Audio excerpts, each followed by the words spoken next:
고속도로 상에서 관광객에게 물어보니 고속도로 사용료는 휴게소에서 자신이 필요한 만큼 최저 10일 이상의 날 단위 티켓을 사서 운전석 윈도우에 부착을 하면 된다고 했습니다. 톨게이트가 따로 없고 수시로 경찰들이 휴게소에서 티켓 부착 여부를 검사한다고 합니다. 다음날 음악의 도시인 비인의 그 흥분된 마음을 억누르고 진입을 했습니다. 도시인 근처에 주차를 하고 걸어서 관광을 했는데 2시간이 채 되지 않은 모두 지쳐버렸습니다. 국립 오페라 극장에 들어서니 길가에서는 음악의 도시답게 저녁에 개최되는 콘서트 티켓을 파느냐고 분주했습니다. 합스부르크에 거성했던 호프부르크 왕궁은 출구가 25개나 될 정도로 규모가 엄청나게 컸습니다. 걸어서 겨우 왕궁에 도착했을 때는 모두 파김치가 되어버렸습니다. 도보 관광을 포기하고 식구들을 쉬게 하고 내가 차가 있는 곳으로 돌아왔는데 정말 길을 이어 거의 40분 만에 차를 몰고 가족들이 있는 곳으로 돌아왔습니다.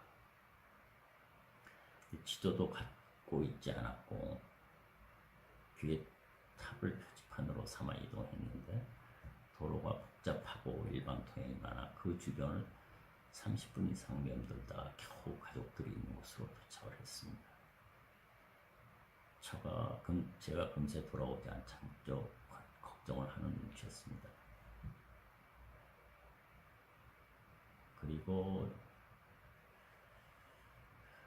차로 편안하게 시내 구경하고 다시 왕국의 보석박물관을 구경했는데 정말 합스부르크 국가의 왕가의 프랑스, 독일, 헝가리, 체코 지역을 지배하던 그런 프랑크 왕국의 위엄을 직접 체험할 수가 있었습니다. 보석박물관의 규모와 아름다움은 이루 말할 수 없을 정도로 찬란하고 환상적이었습니다. 그 아름다움에 저가 다시 웃음을 찾고 풀어줄 정도로 아름다웠습니다.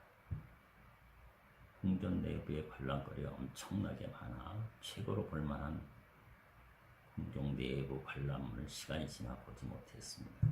저녁 때 합스부르크 국가의 왕가의 여름 별궁인 쉔브린 궁전으로 이동했습니다. 마리아 테레지아가 궁중 업무를 보았던 곳이라고 합니다.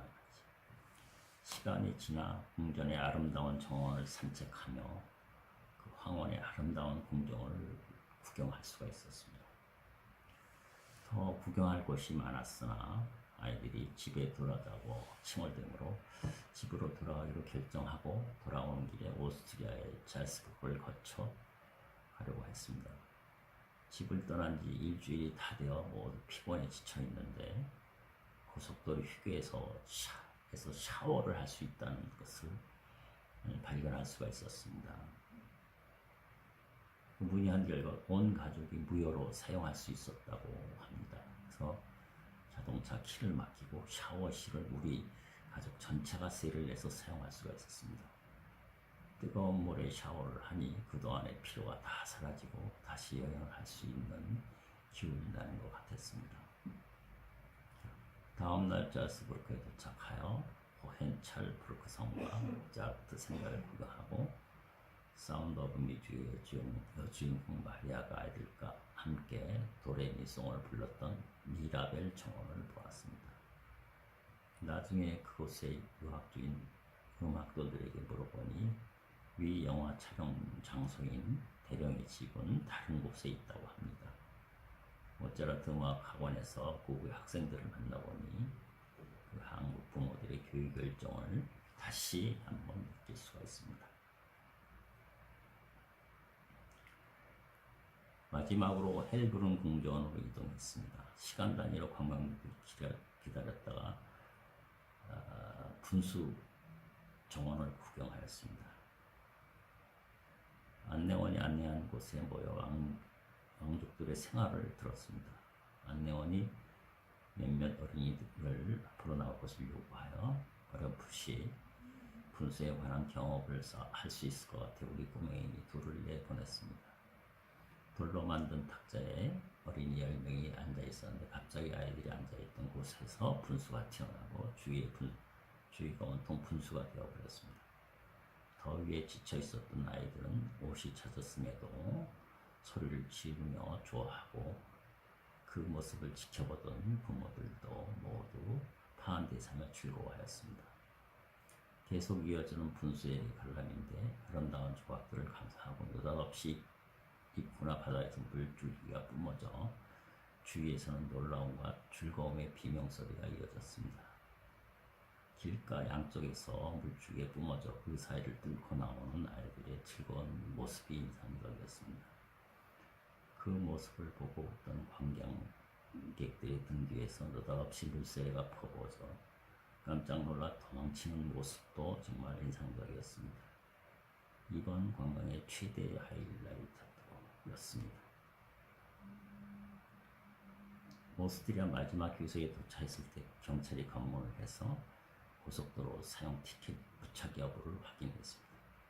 돌아오는 길에 독일의 고성가도에 하일브론 하나임을 거쳐 프랑스 칼레 항구에 7시 반에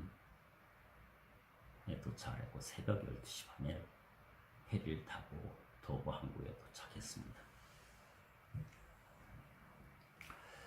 도보항을 빠져나갈 때는 EU 회원국이 아닌 나라 사람들은 입국 카드를 제출하고 여권을 제출해야 됩니다. 나의 경우에 이미 7월 26일 비자 기간이 만료돼서 비자를 다시 연장하므로 학교 재학 증명서와 은행 서류를 준비하여 제출한 뒤 기다리고 있었습니다. 한참 만에 우리 가족의 여권에 일기 비자 연장 스탬프를 찍는 일이 끝나고 이민 직원에 고맙다는 행사를 하고 출발했습니다. 여권을 체육에 넘겨주면서 비자 연장 기간이 금년 말임을 확인하고 아이들이 다시 자기 여권을 보조던 차에 보니 여권이 6개밖에 없었습니다. 깜짝 놀라 확인해 보니 내 주머니 속에 큰딸 여권 그대로 있었습니다. 경고문에는 사람을 숨겨 입국시킨 후에는 2,000파운드의 벌금을 물어야 한다는 것을 무척 걱정했습니다. 다시 돌아가 사정 얘기를 하니 이민국 직원이 친절하게 딸아이 여권 비자 연장 스탬프를 찍어줬습니다. 만약에 아이들이 그 사실을 확인하지 않고 집으로 돌아왔다면 우리 딸이 불법 굿자로서 처벌을 받아야 한다는 생각에 끔찍했습니다. 이번 여행을 도보항을 떠나고 들어올 때 그러한 실수로 인해서 엄청난 시련을 겪을 뻔했습니다. 아이들이 각지의 성당을 방문할 때마다 촛불을 켜고 기도한 덕분에 그 사해 여행을 마칠 수 있었다고 자의합니다. 이 여행은 정말 무더위와 싸운 여행으로 평생 잊지 못할 것입니다.